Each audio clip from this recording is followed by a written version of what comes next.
ಗೃಹಲಕ್ಷ್ಮಿ ಯೋಜನೆಯ ಮತ್ತೊಂದು ಅಪ್ಡೇಟ್ಗೆ ಎಲ್ಲರಿಗೂ ಸ್ವಾಗತ. ನಾನು ನಿಮ್ಮ ಪ್ರೀತಿಯ ಶಿವು. ಇವತ್ತಿನ ಒಂದು ವಿಡಿಯೋದಲ್ಲಿ ಗೃಹಲಕ್ಷ್ಮಿ ಯೋಜನೆಯ ಪೆಂಡಿಂಗ್ ಅಮೌಂಟ್ಗೆ ಸಂಬಂಧಪಟ್ಟಂತೆ ಈಗ ಒಂದು ಮಹತ್ವದ ಮಾಹಿತಿ ಆದರೆ ಬಂದಿದೆ. ಸೊ ಬನ್ನಿ ಅದರ ಬಗ್ಗೆ ನಾವು ಈ ವಿಡಿಯೋದಲ್ಲಿ ಇನ್ಫಾರ್ಮೇಷನನ್ನು ತಿಳ್ಕೊತಾ ಹೋಗೋಣ.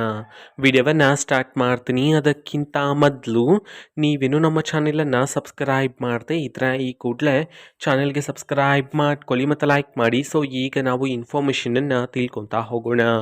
ಸೊ ನೋಡಿ, ಇವತ್ತು ಅಂತಂದರೆ ದಿನಾಂಕ 12/11/2025 ಇವತ್ತು ಗೃಹಲಕ್ಷ್ಮಿ ಯೋಜನೆಯ ಪೆಂಡಿಂಗ್ ಅಮೌಂಟನ್ನು ಬಿಡುಗಡೆ ಮಾಡಲಾಗ್ತಿದೆ ಅಂತ ಹೇಳಿ ಈಗ ಮಾಹಿತಿಯನ್ನು ತಿಳಿಸಿರ್ತಕ್ಕಂಥದ್ದು. ಸೊ ಮೊದಲಿಗೆ ಇವತ್ತು ಎಷ್ಟು ಕಂತಿನ ಹಣವನ್ನು ಒಟ್ಟಿಗೆ ಬಿಡುಗಡೆ ಮಾಡಲಾಗ್ತಿದೆ, ಅದೇ ರೀತಿ ಇವತ್ತು ಯಾವ ಯಾವ ಜಿಲ್ಲೆಗಳಲ್ಲಿನ ಮಹಿಳೆಯರಿಗಾದರೆ ಗೃಹಲಕ್ಷ್ಮಿ ಯೋಜನೆಯ ಪೆಂಡಿಂಗ್ ಅಮೌಂಟನ್ನು ಇವತ್ತು ಬಿಡುಗಡೆ ಮಾಡಲಾಗ್ತಿದೆ, ಇದನ್ನು ನಾವು ತಿಳ್ಕೊಳ್ಳೋದಾದರೆ ನಿಮ್ಗೆ ಇನ್ನೂ ಸಹ ಗೃಹಲಕ್ಷ್ಮಿ ಯೋಜನೆಯ 2 ಕಂತಿನ ಹಣ ಬಂದಿಲ್ಲ ಅಂತಂದರೆ ಒಟ್ಟಿಗೆ 4,000 ರೂಪಾಯಿ ಹಣವನ್ನು, 4 ಕಂತಿನ ಹಣ ಬಂದಿಲ್ಲ ಅಂತಂದರೆ ಒಟ್ಟಿಗೆ 8,000 ರೂಪಾಯಿ ಹಣವನ್ನು ಇವತ್ತು ಬಿಡುಗಡೆ ಮಾಡಲಾಗ್ತಿದೆ ಅಂತ ಹೇಳಿ ಈಗ ಮಾಹಿತಿಯನ್ನು ತಿಳಿಸಿರ್ತಕ್ಕಂಥದ್ದು.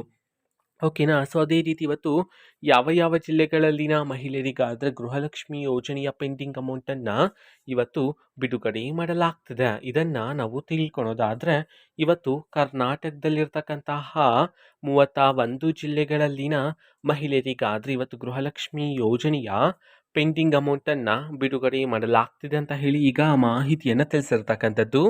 ಓಕೆನಾ. ಸೊ ಇದು ಇವತ್ತಿನ ಒಂದು ವಿಡಿಯೋ. ಸೊ ಇದೇ ರೀತಿ ಗೃಹಲಕ್ಷ್ಮಿ ಅನ್ನಭಾಗ್ಯ, ಶಕ್ತಿ ಯೋಜನೆ, ಯುವ ನಿಧಿ, ಗೃಹ ಜ್ಯೋತಿ, ಕಾಂಗ್ರೆಸ್ನ ಎಲ್ಲ ಯೋಜನೆಗಳಿಗೆ ಸಂಬಂಧಪಟ್ಟಂಥ ಇಂಪಾರ್ಟೆಂಟ್ ಅಪ್ಡೇಟ್ಗಳು ನಿಮಗೆ ಈ ಒಂದು ಚಾನಲಲ್ಲಿ ಇಮಿಡಿಯೇಟ್ಲಿ ಸಿಗ್ತಿರುತ್ತೆ. ಅದಕ್ಕೋಸ್ಕರ ನೀವೇನು ನಮ್ಮ ಚಾನಲನ್ನು ಸಬ್ಸ್ಕ್ರೈಬ್ ಮಾಡದೇ ಇದ್ರೆ ಈ ಕೂಡಲೇ ಚಾನಲ್ಗೆ ಸಬ್ಸ್ಕ್ರೈಬ್ ಮಾಡ್ಕೊಳ್ಳಿ. ಸಬ್ಸ್ಕ್ರೈಬ್ ಮಾಡೋದ್ರ ಮುಖಾಂತರ ನಾನು ಯಾವುದೇ ವಿಡಿಯೋ ಹಾಕಿದ ತಕ್ಷಣ ನಿಮಗೆ ನೋಟಿಫಿಕೇಷನ್ ಸಿಗುತ್ತೆ. ಅದರ ಮುಖಾಂತರ ನೀವು ಬೇಗನೆ ವಿಡಿಯೋವನ್ನು ನೋಡ್ಬೋದಾಗಿರುತ್ತೆ ಮತ್ತು ಆ ವಿಡಿಯೋದಲ್ಲಿರುವ ಇನ್ಫಾರ್ಮೇಷನನ್ನು ನೀವು ತಿಳ್ಕೊಬೋದಾಗಿರುತ್ತೆ. ಮತ್ತೀಗ ನಾವು ಫೇಸ್ಬುಕ್ಕಲ್ಲೂ ಸಹ ಈಗ ವಿಡಿಯೋಸ್ಗಳನ್ನು ಅಪ್ಲೋಡ್ ಮಾಡ್ತಿದ್ದೀವಿ. ಫೇಸ್ಬುಕ್ ಚಾನಲ್ ಲಿಂಕನ್ನು ಡಿಸ್ಕ್ರಿಪ್ಷನ್ ಬಾಕ್ಸಲ್ಲಿ ಕೊಟ್ಟಿರ್ತೀನಿ, ಕ್ಲಿಕ್ ಮಾಡಿಬಿಟ್ಟು ಫಾಲೋ ಮಾಡಿ. ಓಕೆನಾ. So thank you, bye.